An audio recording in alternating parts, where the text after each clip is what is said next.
One of the biggest takeaways that I ever had in life, and by the way, listen to this, especially if you're trying to make more money and raise your income.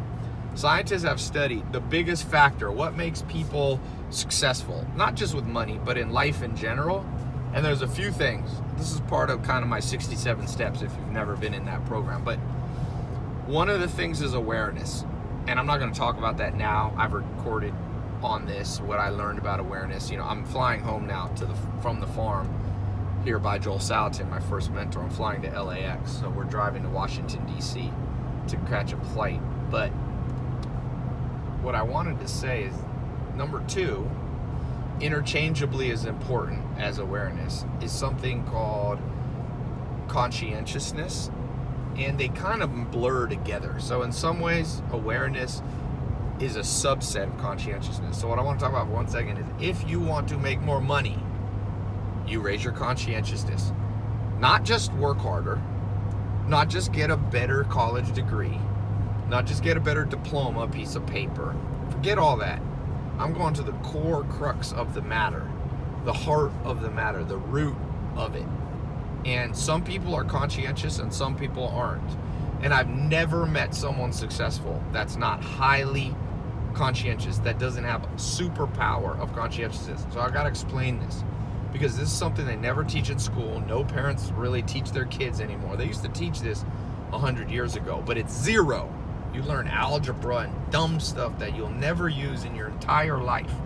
Now, maybe you'll learn algebra. 1% of the population becomes engineers. The rest stop teaching calculus in high school. Have you seen kids nowadays? You think can think through life's problems? No. But here's what conscientiousness is.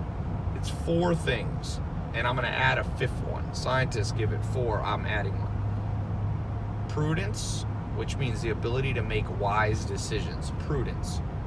We all have that one friend that's an idiot. If they could have a choice between 2 options, they have a choice between dating an awesome person and an idiot. Oh, I gotta date the idiot. That's low prudence. There's a choice between 2 career paths. They pick the stupid one. They have low prudence. So that's the first thing. The second thing is what they call industriousness or diligence. That's working hard when you need to and not being lazy. It's easy to understand. The third one is organization. Organization is not just writing out a to-do list, it's putting it in order. I know a lot of people that write to-do lists and they're all randomly in order. The most important thing is last. And so can you organize your day? Can you organize your thoughts? I think that's what the school system thinks math teaches kids. I was super good at math, by the way. It didn't teach me anything about being organized brain, really. Maybe a teeny bit. You get a 10% boost from being, but forget math. Get common sense and you'll be good. You can pay somebody else to do the math for you. You can pay an accountant. You think I do my own taxes? No. You think I build my own bridges? No. You hire engineers. So that's the third thing. The fourth thing, and this is a big one, is called perfectionism. That means, do you double and triple check your work? You know, this world is full of people that just go, you give them an assignment, they do it, and then you're like, do you think it's done right? And they're like, yeah, probably. No, probably. Check the damn thing. If you're kind of stupid and no common sense, check it 30 times, because you don't have good common sense. You better double check more, triple check. When you get on an airplane, you know why there's basically no airplane crashes in the world as a ratio of how many flights there are? There's millions of flights and like 0 crashes. Simple. There's a system called Six Sigma that was developed. Big companies used to use it. Engineers used to use it.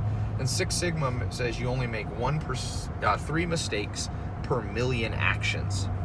And so how do you do that? That seems outrageous. How can out of every million flights there only be 3 problems with engines? Not even crashes, just problems. Easy.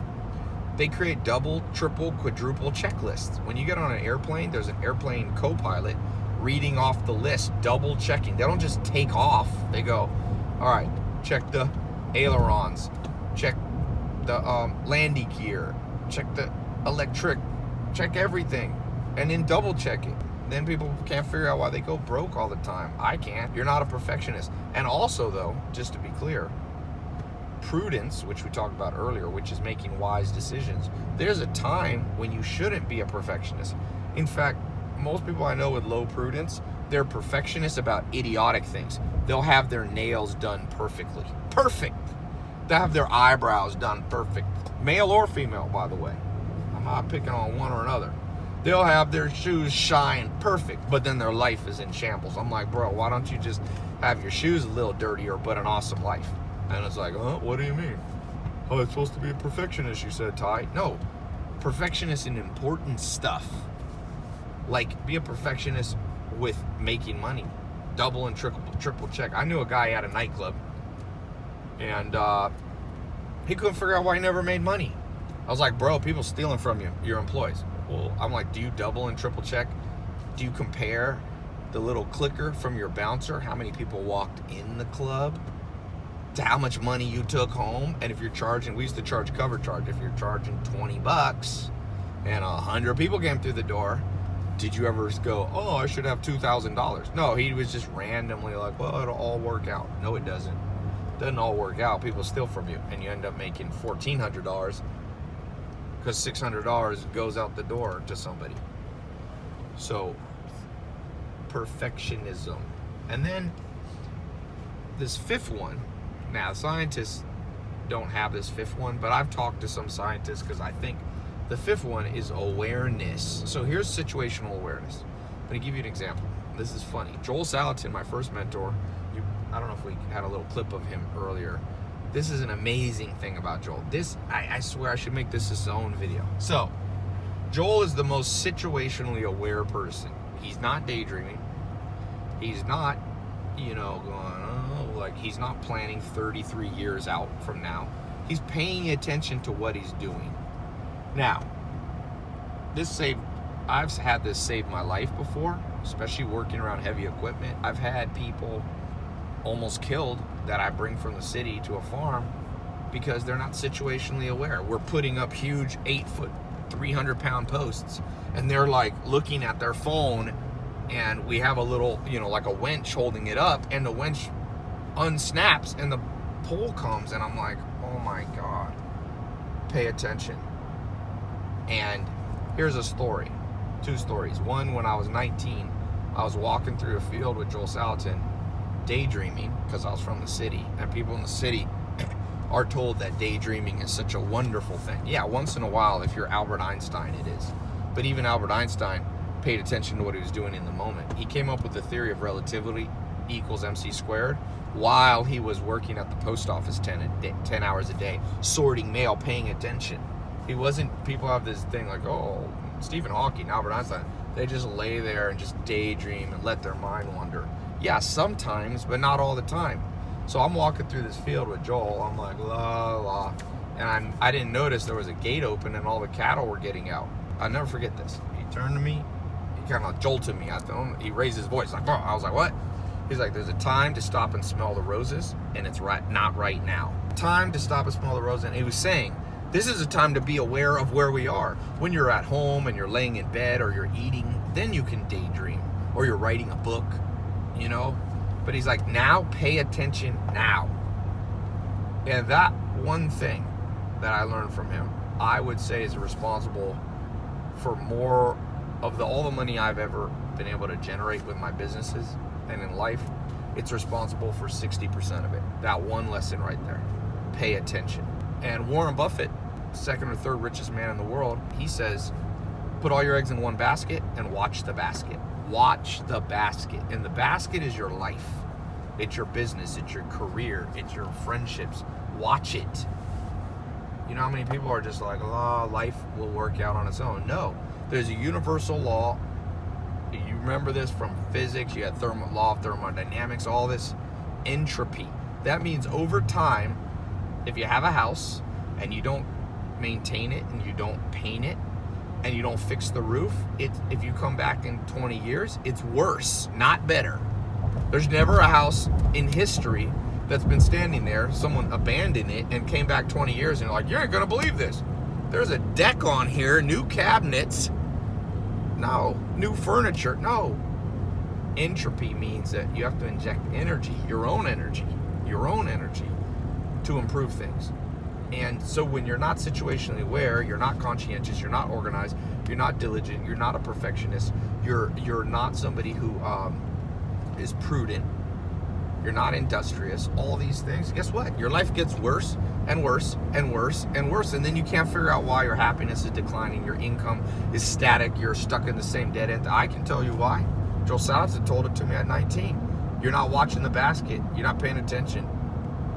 That's 99% of the world. Another way of saying this is what Sam Chupp, I went and lived with the Amish, who are also very situationally aware. They're connected to the land. They pay attention to what they're doing. And Sam Chupp told me, he said, Ty, there's 3 types of people in the world. One makes things happen. The second watches things happen. And the third wonders what happened. And he said that kind of with a twinkle in his eye and a little joke, and I realized that's the entire world, the third one. It's okay to not always make things happen. Sometimes you got to watch other people teach you. But that third one should never happen to you. Never wonder what happened. Andrea, never get a ticket and be like, oh, where am I flying? Look at the damn thing. It has the letters right in there. Pay attention to detail. Then you figure it out. It's literally a 6-year-old lesson that almost every adult in the modern world has to be taught, because the school system and how people are raised without any community, without it. Most people aren't raised with parents. And if they have parents, the parents are just guardians. They're not actually equipping their kids with the mental training that you need to make it and thrive in life. I repeat that. Most people are raised by wolves. That's what I always say. It's like wolves, you know, like if you were left Mowgli, you're left in the jungle and you have like these wolves, they protect you from predators, drugs. Like most parents, they keep their kids from, you know, doing drugs, and they keep their kids going to school. They keep their kids not just eating Cheetos all day, like basics. But that's what a guardian does. You might as well be at an orphanage for that. That's what they do at an orphanage, where they don't even care about you. Parents, in an ideal world, and I'm not saying I had this, because my dad was in prison when I was born. I had to go out and find a surrogate father. Guys like Joel Salatin, mentors, people like Sam Chupp, and they're the ones. But you have to go seek them out, because they ain't gonna seek you. You think other people are sitting around going, "Who can I mentor?" Hell no. When the student is ready, the teacher will appear. And when the student's not ready, you ever heard that saying? When the student is ready, the teacher will appear. Everybody loves that saying, but what's the reverse, the inverse, the opposite? When the student's not ready, the teacher will disappear. Remember that. That's the negative side, but true. The teachers leave when the student's not ready. So you better make yourself ready for this, what I'm talking about now. Be conscientious. Be that person that's reliable. And I'm not doing it in some cheesy way, like give your best. Forget cliche. I'm talking about, you want to make 10 million bucks? Never met somebody ever, not once, who doesn't have attention to detail. So let me tell you this second story about Joel Salatin. You know, I like to collect cars. I've always loved cars since my mom said I used to sneak in the garage when I was under 3 years old, and I'd try to take a key and put it in I would scratch the cars. I'd get in trouble. I was trying to put it in. I wanted to drive. Well, I've always liked cars, so now I got a little more money than I did when I was 3 years old. So I collect cars. And I had this Lamborghini, the black one, the smaller one. I have 2. I got 2 Lamborghinis now. And I'm in the city. You would think city people know a lot about fancy cars, right? Because Hollywood. So I had that Lamborghini for like a year. Joel Salatin comes to speak at a conference I have. He flies from a little small town in Virginia to a big city, Los Angeles. I pick him up at the airport. First thing he does, I picked him up. I happened to have the Lamborghini. I wasn't even trying to pick him up in it, but I was like, I don't know, picked up from service shop or something. He walks up to it and he goes, "This is an interesting car." And he starts noticing 10 things about that car. He's like, those are probably like 24-inch, the wheel width. Oh, wait, I see how they put that the way that, I can't even remember what it was. He said basically it's an engine on axles. on just a frame, and that's why it's so fast. And he talked about it for 10 minutes, and I thought, oh, I got all these people that watch my videos of Lamborghinis, all these kids that are like, we know a lot about cars. Joel, simple farmer, observed more things about that car. To this day, not one person has ever said, and Joel's not even really a car guy. He's just observant. That's situational awareness. Another example, when Mark Cuban was over at my house, some of you, a couple million of you have seen that video. Well, he was at my house for a long time, but I only posted on YouTube like 20 minutes of it. But the most situationally aware person to ever walk at my house where I live, my Knowledge Society headquarters of my business in Beverly Hills, was Mark Cuban. The dude walked in, he noticed so much stuff, it's hilarious to this day. Now, this is a billionaire, the guy from Shark Tank, the owner of Dallas Mavericks. He walked through, he's like, why do your doorknobs work like that? I forget what it was exactly, but he like 7 things he noticed. To this day, I just had 350 entrepreneurs at my house. They want to be entrepreneurs. Not one person noticed any of the stuff that a billionaire did. You make money when you're conscious. The dude pays attention. That's why he made, what's he worth? $2-3 billion? How'd you like to have $3,000 million in your bank account? I don't know if he's all cash, but that's what his net worth is. It's a lot of money. And he earned it by doing stuff that most people won't do. And we live in a world, it drives me crazy. A lot of you seeing my Instagram and Snapchat now, I got a couple different ranches, farms. Why am I there? Because I gotta get away from it, because it's like poison. You gotta cut out bad social circles that teach you stupid habits. This modern world, just like Sam Chupp, the Amish guy, told me, 3 types of people. People who make things happen, people who watch things happen, people who wonder what happened. If at any point in your life you're wondering, you're like, I'll give you an example. I wonder why Donald Trump is president. Figure it out. Figure out the psychology. Quit being a Republican or a Democrat and be an observer of life.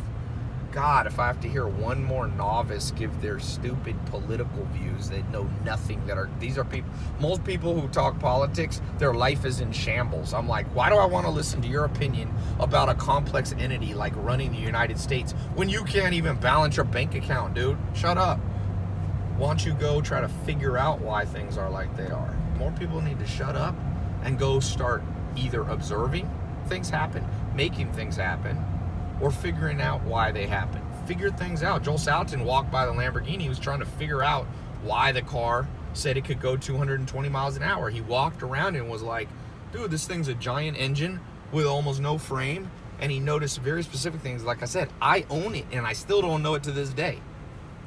And he's not a Lamborghini guy. He has a $1,000 truck he drives around. You guys saw his truck. The ugliest truck in America. But he don't care. Because he's not a perfectionist about his trucks. He's a perfectionist about his land and his business and his family and all the important things and his social life and his health. They don't care about nothing else. Let your hair get long. Sometimes my hair's too long. People on YouTube are like, oh, your hair's getting long. Well, that's not the thing to be a perfectionist about. Stop being a perfectionist about how you look.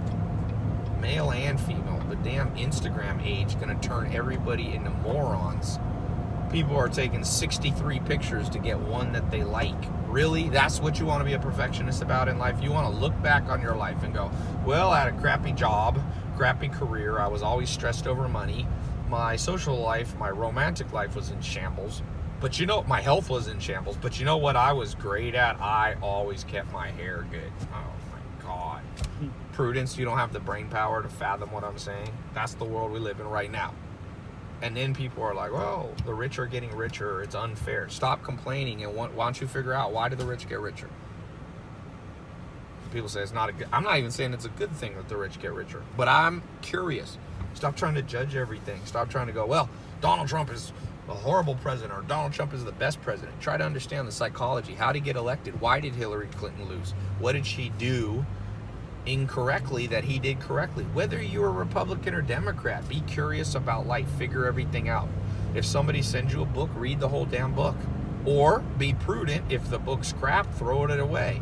I meet people who are perfectionists. They're like, Ty, the reason I only read one book a month is because if the book is long, I can't move on to another book until I read every page. Why? That's bad prudence. When the book's crappy, I'd throw them literally in the trash. Or if there's only one good chapter in that book, I read the one good chapter. That's not the perfectionism you want. The perfectionism you want is on important things you double, triple, quadruple check. I know people that I watch them read books. They read the same sentence 3 times. Stop that. Learn how to read the first time you catch the meaning. And if your brain's too slow, exercise your brain. Your brain's like a muscle. It'll get stronger and faster. Don't wonder what happened. If somebody asks you what happened in World War I, you should be able to give a decent answer. And you might go, well, why does history matter? What matters is that you're observant. World War I wasn't that long ago. You shouldn't understand the basics of World War I, World War II, Vietnam War. You should understand what happened in Iraq, what happened in Syria. You should know the basics. I was on a date once with a girl in Santa Monica. I was like, well, tomorrow I got to fly to Miami. This is an American girl, by the way. And she goes, Miami, where's that? And I was like, this is a grown adult woman. I'm like, what do you mean? She's like, I think I've heard of that. Is that in Northern California? I'm like, what are the odds? Would you invest your money in that person? No. Always think this way when you're trying to figure out the characteristics you have to develop. This is mental toughness. This is mental. People talk about, you got to have the mentality of success, but they always have stupid things like be positive all the time. That's not a mental state that makes you more successful. Being a realist is better than being an optimist or pessimist. I don't know why. I've been trying to tell people that for years, and it's like, it doesn't compute. You have 2 schools of people in the world. They're either hyper pessimists, like, oh, the world is so bad, and the rich gonna tear from the poor, and Donald Trump's president, and everything's bad, so they're like that. Or they're like hyper optimists, like, Ty, I will be a billionaire. I'm an idiot now, but I will envision it. I've spoken it into existence. It will happen. Really? You're fat and you're going to be like, I will speak skinniness into existence. No, you won't. You'll go to a damn gym. You'll get a personal trainer. You'll get a mentor. You'll get social circle right, where you're around people that go to the gym, so that there's social proof and social pressure on you, and then you'll get in shape. It's not pessimist. Some people are, oh, my mom was fat, my dad was fat, I'm just big bone. Now forget that. Stupid. And we live in a world that reinforces stupidity, and then people can't figure out why they don't like their life. Depression is functional most of the time, not always. Dr. David Buss taught me, he's like, there's multiple reasons why you want people to be depressed sometimes.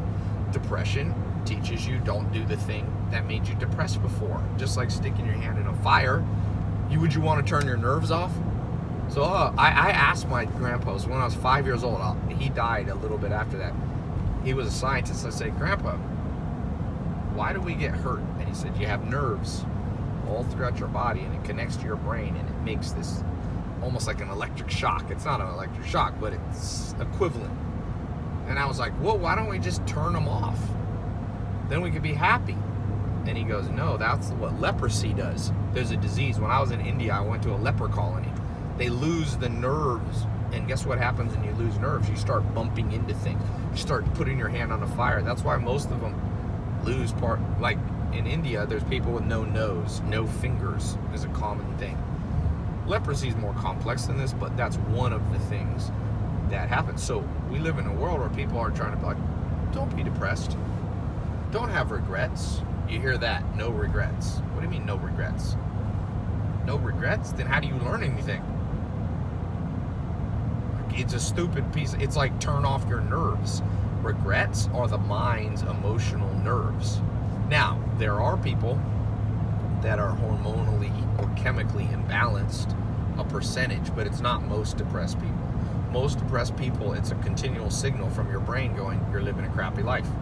Switch your job, switch your career, switch your social circle, move, take action, stop procrastinating. And most people just ignore it, but the brain keeps sending the signal, and I'm not a psychologist, but I'm telling you that Dr. David Buss is an evolutionary psychologist, Harvard professor, now University of Austin, who wrote the textbooks. I got that word straight from him. He knows what he's talking about. I'm regurgitating what he said.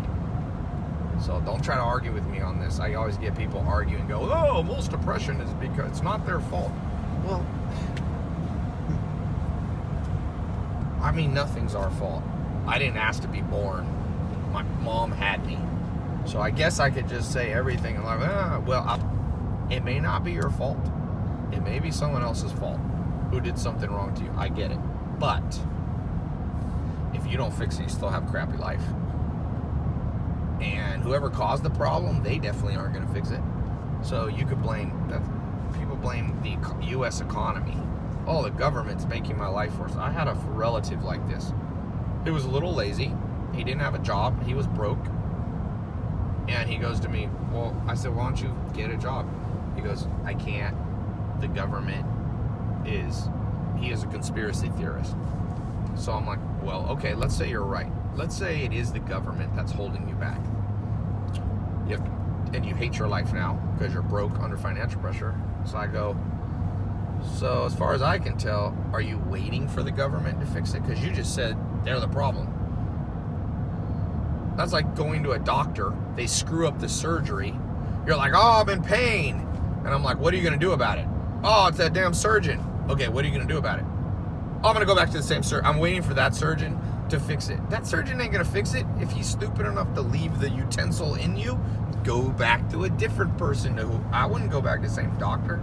There's doctors that don't pay attention. They chop people's wrong foot off in surgery or, remove the wrong organ. I wouldn't go back to that person. So if you're blaming the government for your financial problems, or you're basically blaming the education system, which, by the way, is to blame, you can't expect it to fix it. People hate the modern education system, and then they go to college, which is the modern education system, and sometimes it works and a lot of times it doesn't. So I'm like, why would you go back to the same?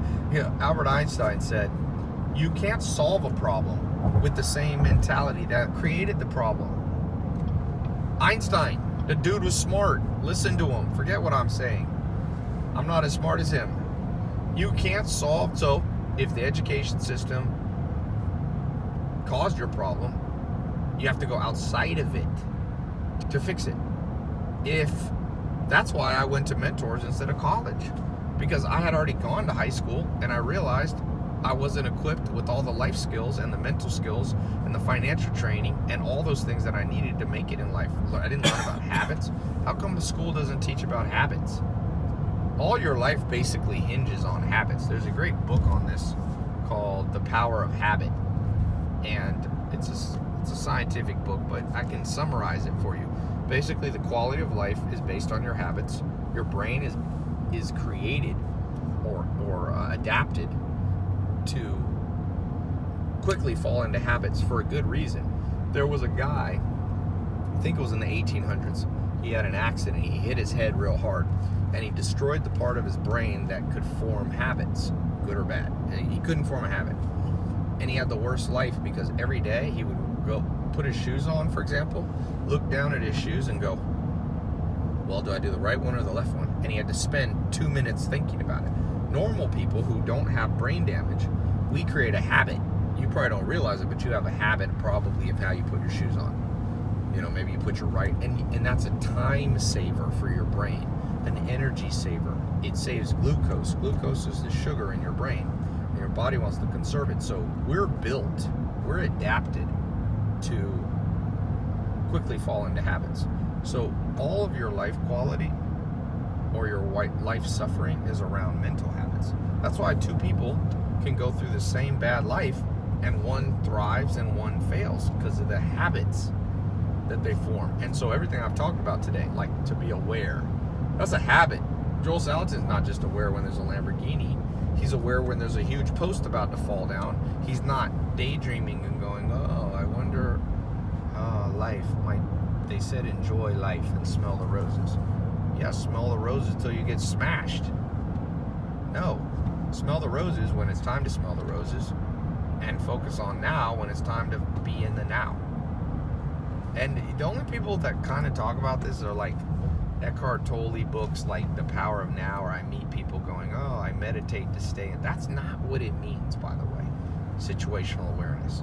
I know more weird people that meditate. Now, I do think meditation is good, but it ain't gonna fix as much as people think. It helps some people.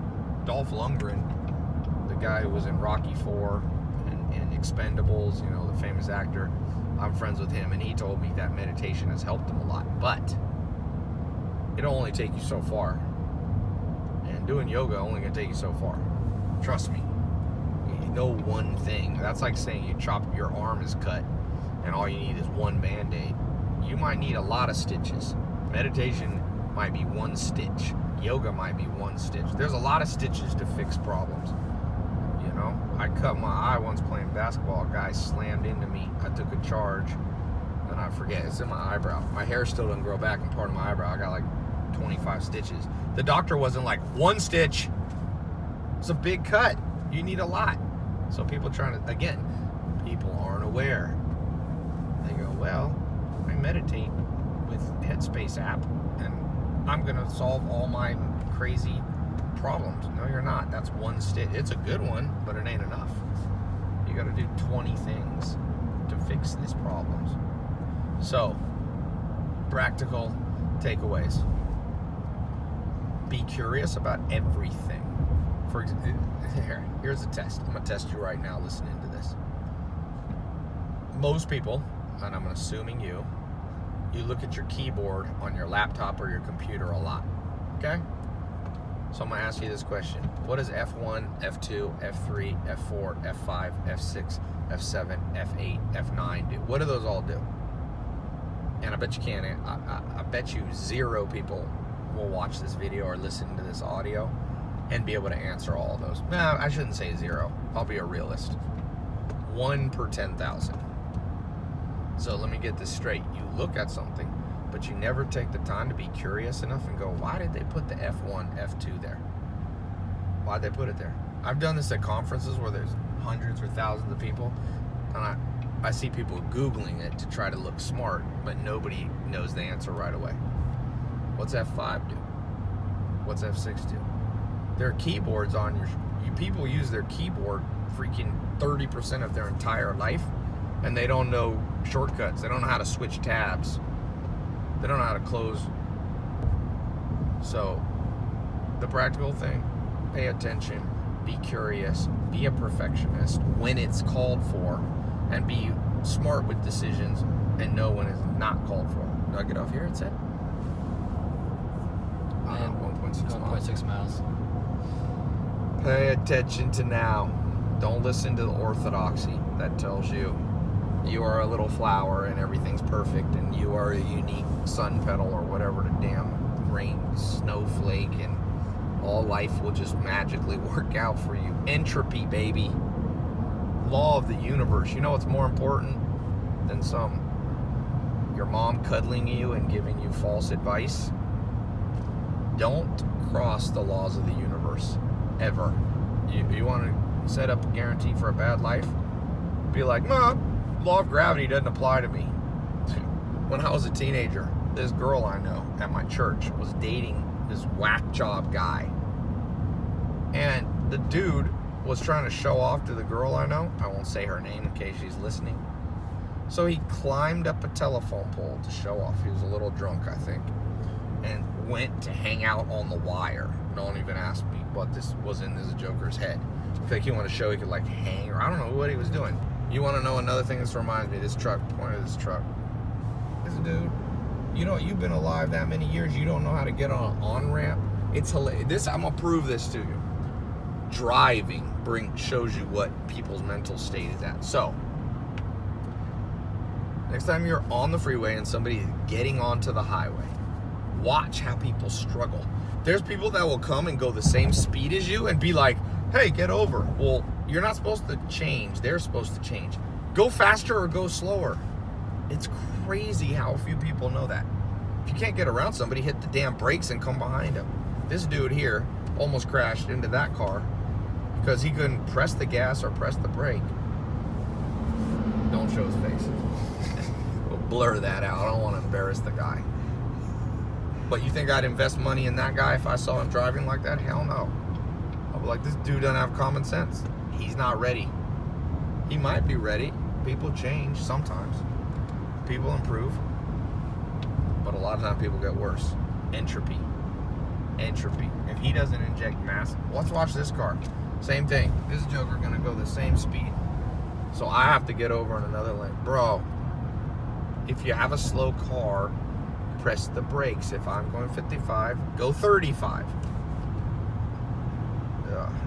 Like I said, the more I learn about people, the more I like my dogs. The more I learn about people, the more I want to go back to my farm. That's the only thing I hate. I like the city, some things, but dude, you want to, LA, 12 million people.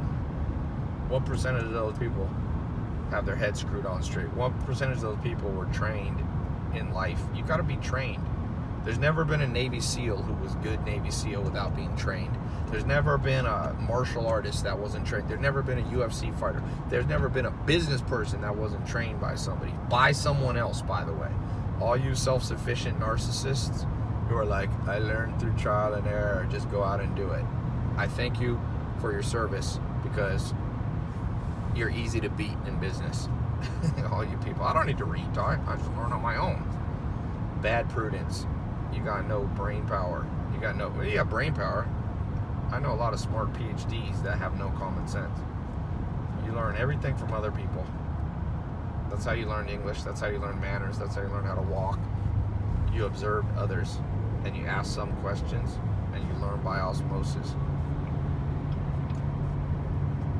Driving, boy, driving tells you everything. Go drive in LA. You're like, okay. This, everything's a microcosm. Everything small is like a microcosm of the big. If you want to understand why Donald Trump's president, meet 100 Americans in states where he won. You want to understand Hillary Clinton? Go to a microcosm, a small version of her voter base. Go to a Democratic state and meet 10 people who you knew would vote for her. Then you'll start to understand, oh, they're this kind of person, they have this kind of occupation, they have this kind of worldview, they have this perspective, they see, government in this way. Observe everything, understand. That barn right there, that's a hip roof barn. Why did they build hip roof barns? Why? Most people, this is an interesting thing. I'm not that religious, but there's a lot of wise things in religious books, scriptures, sacred documents.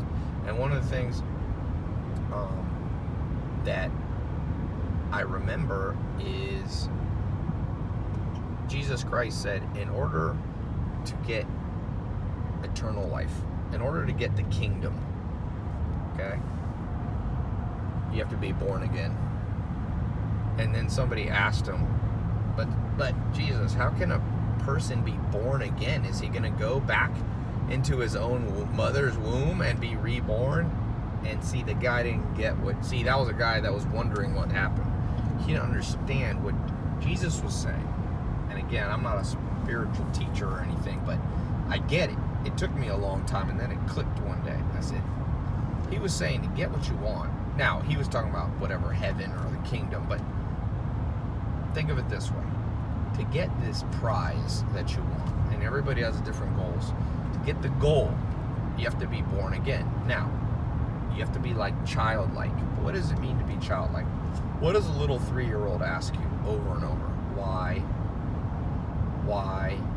And most parents suppress that in their kids. They're like, don't ask so much whys. Don't say that to your kids.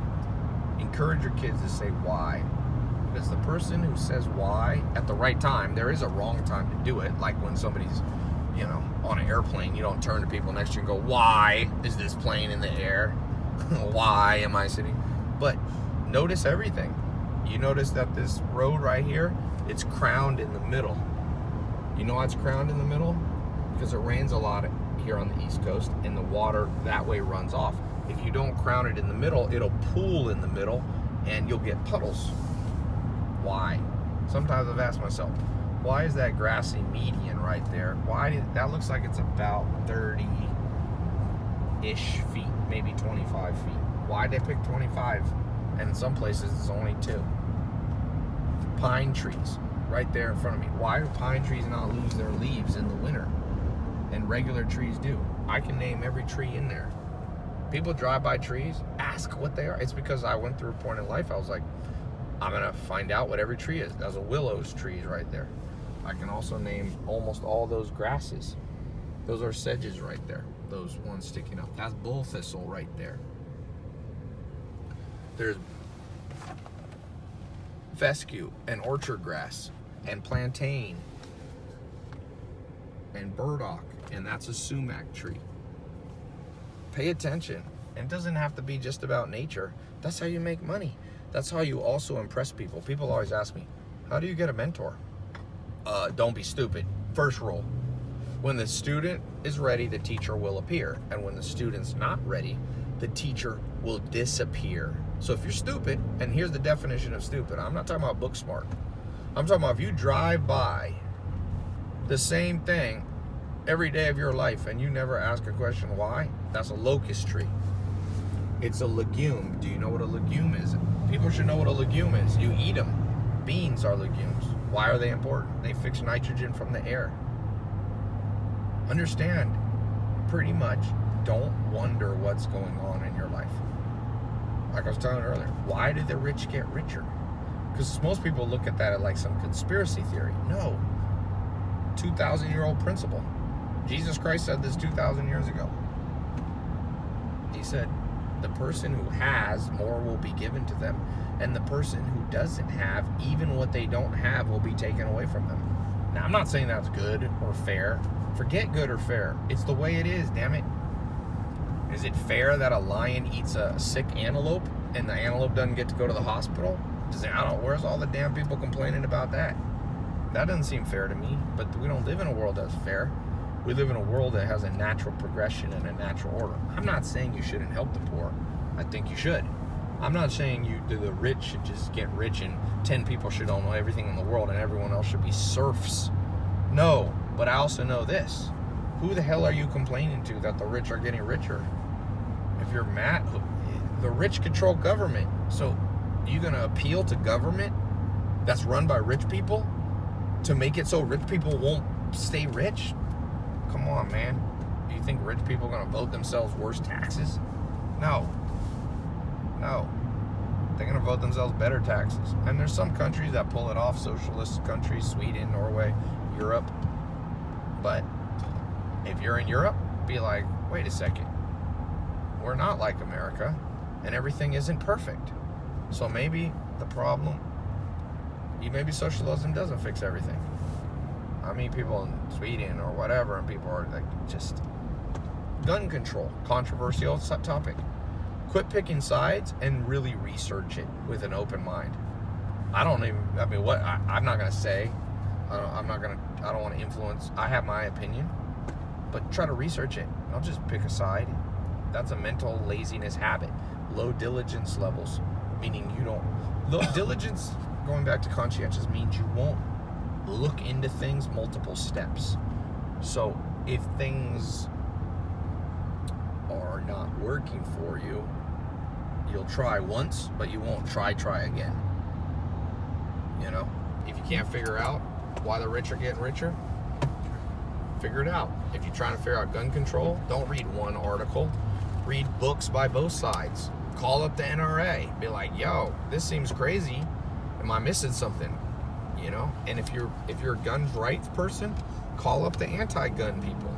Wouldn't you rather live in a world where people look at both sides before making their stupid decisions? God, I had somebody the other day, I won't say who, go, well, it's my opinion, you should respect that. Why? Do you think opinions should be all respected? Should I respect the 9/11 bombers' opinion that they should blow themselves up? Hell no. Should I respect that? Why? Opinions mean nothing. You should respect what's true, and that's all that matters. And the rest is just noise and freaking static that ruins everything. No. Stop thinking your opinions are valid. Earn the right to have an opinion. Charlie Munger says, you should not allow yourself to have any opinion, that you can't argue the other side better than the other side can even argue for themselves. So you shouldn't be able to be anti-gun control in his opinion. I mean, pro-gun control, unless you can argue the NRA's side better than the NRA. You want to solve all world problems, all strife, all war, all dissension, all divorce? What Charlie Munger said. You know why most people get divorced? Because they can't see the other person's side of the story, because they're so narcissistic and so into their worldview that they can't fathom that someone else has one. You know why there's war? Because, you know, North Korea and South Korea can't sit down and be like, yo, let's work this out. Maybe they will now. But all wars, Germany, World War I, Hungary, they couldn't work it out with, you know, Serbia, Bosnia, Croatia. They just Baltic War again, and it created Adolf Hitler. And then World War II. People couldn't work it out because Adolf Hitler, talk about a dude that couldn't see other people's side of the story. His best generals, Rommel, he had him killed at one point because Rommel didn't agree. He gave him honorable death. They came to his house, the SS, and they gave him poison. And they said, we're either going to come in there and kill you in front of your family, or you can take an honorable death. And Rommel, I think he took cyanide. He killed his best general because Adolf Hitler couldn't fathom that other people's opinions might be right. But he lost the damn war. His guys told him he invaded Russia. And his guys were like, no, it's too cold. The winter, we have to go in earlier. He didn't go in till like May, and Russia gets cold fast. Napoleon made the same mistake. But the other mistake that Adolf Hitler made, well, a big one, he could have invaded England early when he probably could have conquered England, which means Germany probably would have won World War II. All his generals, it's a true story, all his generals were begging him, we're here, we can see England, there's no one here to oppose us. Adolf Hitler sitting back in Berlin, Germany, he's like, no, I think it's a trap. They're like, it's not a trap, but the dude couldn't listen. So that was probably good, actually, for human history, that dictator was somewhat moronic, you know. But think he caused the death and displacement and casualties of 250 million people. My grandma included, was still alive. My grandma talks about World War II every single day. It affected her that much. And she escaped on a boat she was on a boat to America the day that Germany invaded Poland. But a lot of people in this world have that same cognitive bias that Adolf Hitler had. Just can't look into things. Like Adolf Hitler or any general should ask his other generals, that seems opposite than I'm thinking, but what makes you say that? Those are magic words. You write that sentence down. When someone says something that you don't think is correct, and you know they're a smart person, now if they're an idiot, you can ignore it. But if they're a smart person and they have an opposite belief of you, what you should do is go, that sounds opposite of what I was thinking. What do you know that I don't know? What do you know that I don't know? Those are the magic words of life, man. You meet some rich person and they're making more money than you, and instead of going off into your rant about wealthy ruining the world, why don't you ask them, hey, what do you know about making money that I didn't learn? Like, I swear, you go ask 10 people that, you make more money this month, this week maybe. You ask 10 people who know how to make money, yo, what do you know that I don't know? They'll start telling you stuff. They'll start revealing their inner secrets that they hardly told anybody. Ask and you will receive. Seek and you will find. Knock and the door will open up. Don't be stupid, I guess is what I'm trying to say in this whole video. Don't be stupid. And then everything gets fixed. And it's not book smart or book stupid. I love books, but that's not the determinant. That's not the driving factor. The driving factor is your mentality. Your mindset, your worldview determines everything. That's why 2 people can be born into poverty and one rises out and one doesn't. That's why, I read a book once that blew my mind, and it was Helen Keller's book. Let me just explain this lady's story if you forgot. Helen Keller. Now, I know I wasn't born into a great situation. My dad was in prison. My mom's a single mom. We're in kind of a rough part of Los Angeles, Long Beach. Helen Keller is born. She can't hear. She can't see. She can't speak. Okay. 3 big things. Hear, see, speak. She's born basically, when she was 18 months, she had a fever, like meningitis or something. That's what caused it. She's in, somehow, I can't remember, unfortunately, this full story, but I think she was somehow abandoned by her parents or left to like caretakers. This is before there was Braille. This is before that people cared about handicapped people. Now you have a lot of support for handicapped. We're talking, 1800s. They thought that it's just like afflicted. They're gonna like leave her. So she goes. She struggles. Obviously, she can't communicate. She's in darkness. She can touch things. That's it. This lady writes more books than you or I have written. Just let that sink in for a second. She writes more books than you or I have written combined. I promise you. I think she wrote, I don't know, at least 3 books. She can't see, hear, or speak. She created her own language called Braille. And then I meet people who are like, Todd, you don't even know what I've gone through. I'm like, bitch, have you been through what Helen Keller went through? No? Okay, well, she rose up out of it. So shut your mouth and go do stuff. That's what I feel like saying. I don't always say that. And to myself, I say that too. Sometimes I feel sorry for myself. I'm like, Ty, don't be a bitch of your own brain. Helen Keller wrote 3 books and couldn't see. What's your excuse? What is your excuse? Just ask yourself, in light of those new circumstances, what are you complaining about? What's wrong? Your mommy didn't tuck you in enough? The government didn't send you a big enough check of other people's money that earned it and they're not sending it to you? Oh my God, tragedy. Forget Helen Keller. We should put you a damn pedestal and be like, no, you want to know true suffering? Let me show you true suffering. This person here. And some people, I'm not downplaying trauma. I've had trauma in life. I've had BS happen to me in childhood and growing up, and you probably had it. I'm not downplaying that, but I'm a realist. It ain't as bad as Helen Keller. Would you trade with her and be like, all right, no trauma, but no eyesight, no vocal cords, or I don't know if she had vocal cords or something was wrong, and no hearing? Would you trade? No.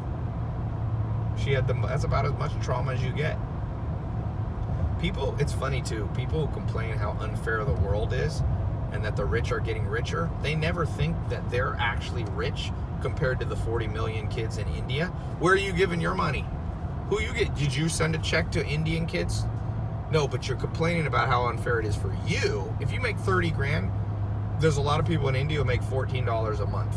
So $14 a month, they make roughly $250 a year. Okay? $250 a year. So if you really cared about how unfair the rich and the poor is, you're rich. If you have an iPhone or a laptop and you're watching this, you're rich. So before you complain about the rich, why don't you do a comparative analysis and start sending checks to AIDS orphans in South Africa or in the southern part of Africa? There's countries in Africa where there's little kids, and that ain't their fault. Little kids are innocent. And they're born, you got countries where you have 30 to 50% HIV rate. I don't see all these people so I said, stop complaining, do something. Stop complaining. I meet all these people that are like environmentalists. I don't see you on a farm. Really? You really care about the environment? Buy a damn piece of land and go fix it. That'll take hard work though. That's a lot harder than yabbing your mouth.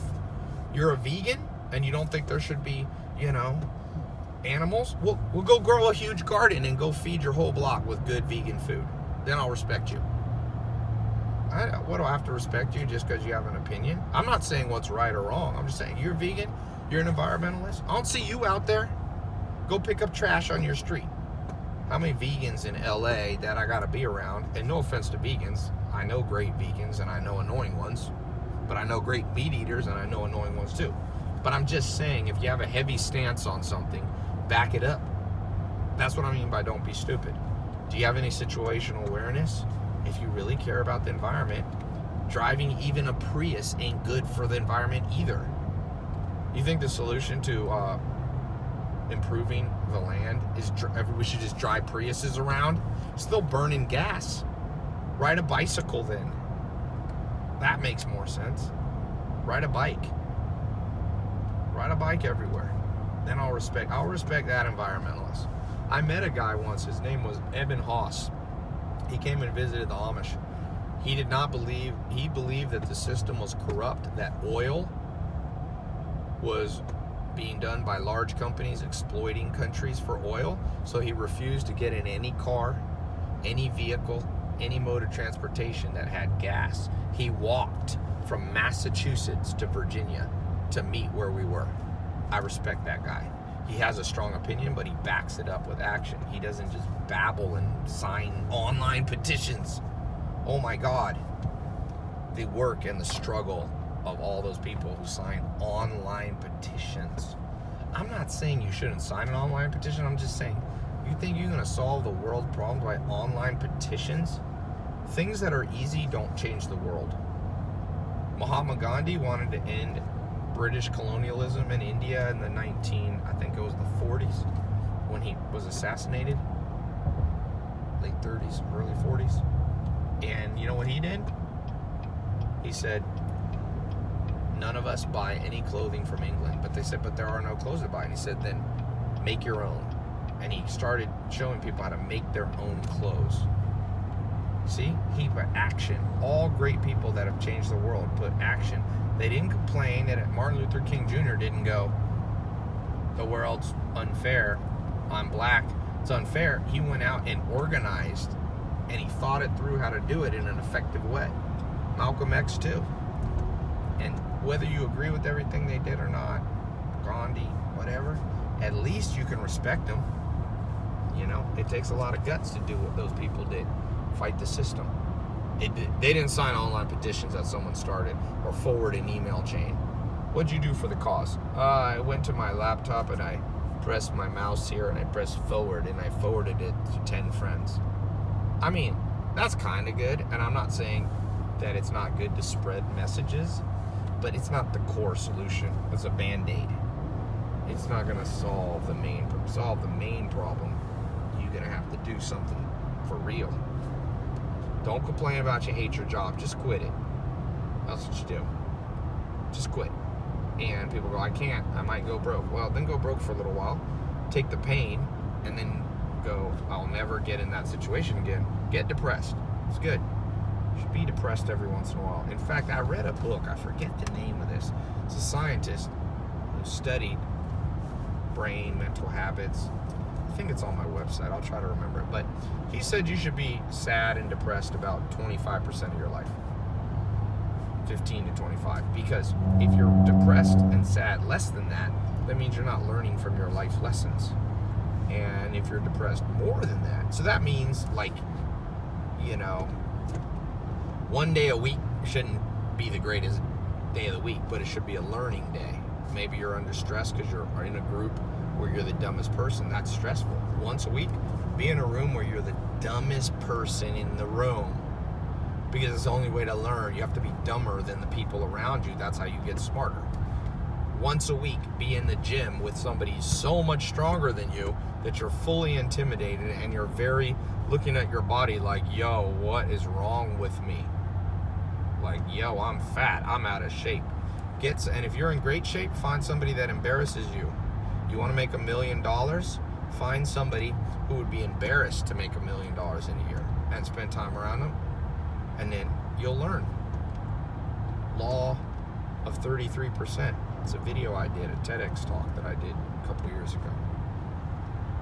Everything that I'm telling you in this, you're not going to learn in school, but it's so common sense that's impossible to argue with. And I'm not saying because I said it, I'm taking a lot of these principles I've learned from my mentors. So if you argue with me, you're arguing with a lot of smart people. You're not just arguing with me. And I'm not saying I'm always right, but I'm saying so far in my life, I look back at the core principles I learned from people like Joel Salatin, Alan Nation, you know, or situationally from guys like Mark Cuban. I can't think of a time that those core principles were ever remotely wrong. And I can think of thousands of instances when they're right. So stop fighting this kind of stuff. Just go, yep, that makes sense. I'm going to do it. I'm going to do it. I'm going to simplify. I'm going to start paying attention. How far apart did they put the I-beams on that bridge? It's a great way, is literally look at everything. You know, what's RES do? Don't be driving in a car that you don't know what the buttons do. Next time you're on a web page, click every button. You go to Amazon. Today, I was buying something on Amazon. I went to my account, and I just started clicking through all of them because I was kind of like, I wonder what all these do. I just wanted to know. That's what you got to do. Just check every one. Every single one. I'm going to get off here and grab some food. Every one. If you got a boyfriend or girlfriend who broke up with you, don't just cry. Make a list. Be organized. What do I think are the 7 main reasons that they broke up with me? Oh, okay, I was too jealous. I was too controlling. I was too annoying. Okay, then buy a book on all those subjects. How to be less jealous. How to be less annoying. Ask 10 smart people who aren't annoying. Yo, I think I just got broken up with my ex because I was annoying. How can I be less annoying? And then do what they say. Literally, do what they say. Do what they say. And then if it doesn't work, ask 10 smarter people or more common sense strong people, not just book smart. North 17. You know, sometimes when I drive on roads, I pull up the Wikipedia for the road. 42 is a road that runs through 2 of my farms. And I was like, what's the origin? I remember Googling it. It was interesting. It made my life more enriched. When I drive down the road, I understand it. Understand that Jeep right there. Who owns Jeep? How much revenue does that company make? You want to make more money? Start figuring out company. How much does Jeep make? Who knows off the top of their head? No stuff. No stuff. 4x4. Why is 4-wheel drive better? Do you understand the physics? Google it. Here's the sad thing. Everything I'm asking you to do used to be hard to do because you used to have to go down to the library, check out a book, and find this out. Now it's on Google and it's amazing. Now there's Google and people know less than they did before Google. They really do. I think maybe it's just like, you're like, oh, I don't need to know anything. I can just Google it. Well, you have to hold some stuff in your brain as the raw materials to making smart decisions. If everything's on Google, you don't have enough in your subconscious. Fill up your subconscious with understanding the world. You know, understand right there, why in that flat area is the soil better than at the top of the hill? Why do locusts grow so much in Los Angeles? I mean, in Virginia here. Speed limit 55. It's actually interesting why they set the speed limit at 55. For every 1 mile an hour you lower the speed limit, this many thousand people less die. So in the world, we basically make a compromise. We go, we'll set the speed limit to 55, knowing that more people will get killed every year, but we're more productive because we can get where we need to go. So it's interesting, there's whole people who devote their life to transportation and going, should I set it to 55? And sometimes they'll set it to 65 and 70. Understand why it's that way. If you see a movie, go to Box Office Mojo, find out what the budget is and how much revenue. Don't just be like someone like, I'm in my fantasy. Figure out the business behind it. That trucking company, Purdue. Why does this company right here control more food than almost any company in America? Purdue started in 1920. Google it. They have a freaking Purdue.com. And people go, Ty, I'm too busy to do all this bullshit. You too busy to make money? Because this is how you make money. When I meet people that don't know stuff too much, that they're like a deer in headlights and they're like, oh, well, I know they have no chance to get what they want, which is a sad thing. It's not like I take it happiness. I'm like, damn, I feel bad for this person. What's wrong with them? Why do they put those little markers on the side? Easy to figure out. Wakes you up. How much weight can that Foster's truck hold? I just had 2 trucks bring me compost. Each of them held, I think they held 79,000 pounds when you counted the truck. 80,000. You know why 79,000 pounds? Because there's laws in Virginia that you destroy the roads when your truck is over, I think 40 or 45 tons is the most that a truck does. This is all information that you could hold. My brain, I'm smart, but you could hold the information too. You're probably smarter than you think.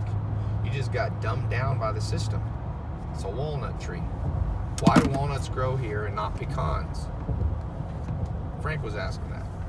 Pecans in Virginia, the part of Virginia that's up in the mountains, it doesn't have enough BTUs. Why are BTUs important? They're heat units. And they determine you're growing. You need a minimum amount of BTUs. That's why you can't grow certain things here, like oranges. That's why corn grows better when it has a lot of moisture and a lot of heat. It has a big leaf. You should understand. By the way, start with biology, because biology is the fundamental of life. And I don't mean biology books, weird stuff. I mean like actually understand the common sense thing. Why is there kudzu on there? Where'd kudzu come from? And you know what's weird is if I had this conversation with 99% of planet Earth, it's like I'm speaking another language. People don't know what tare weight is. That's tare weight on there. Meaning, you know, you have gross weight and then of the truck and then what's on there. Understand as much as you can about the world, and the next thing you know, the world will start making sense. And once the world starts making sense, then you can make sense of your life and you can fit the pieces of the puzzle together. So I'll end by saying this. Remember, life is a puzzle, and the purpose of life is to put the puzzle pieces together. There is no other purpose on this planet Earth. I can't tell you what happens after we die, but I promise you this. If problems freak you out, if putting puzzle pieces together freaks you out, you'll never be truly alive a day of your life. You'll be a zombie. Just like Thoreau said, the mass of men lead lives of quiet desperation. What's called resignation is confirmed desperation. Most people, or as Plato said, most people live in a dark cave. They never see reality.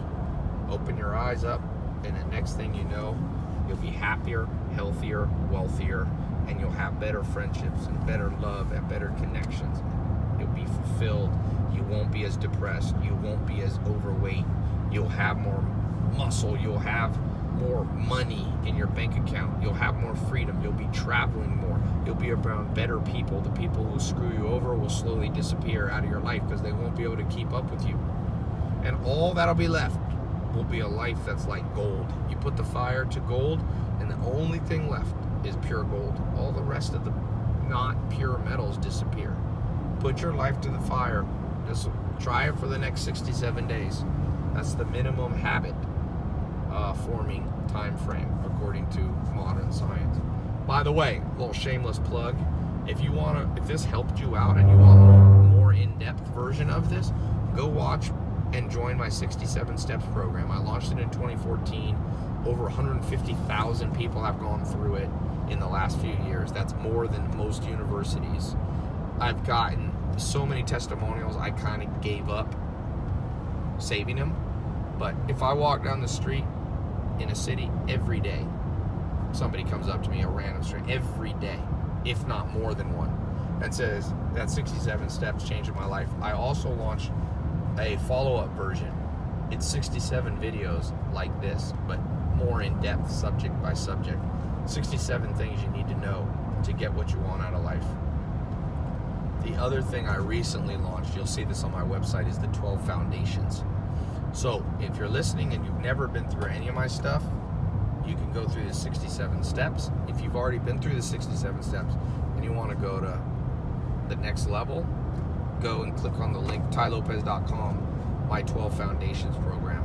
And it's a newer one. It's more, it's like my most up-to-date things, the 12 things that you are foundational to know to have the right mindset. 67 steps, start there.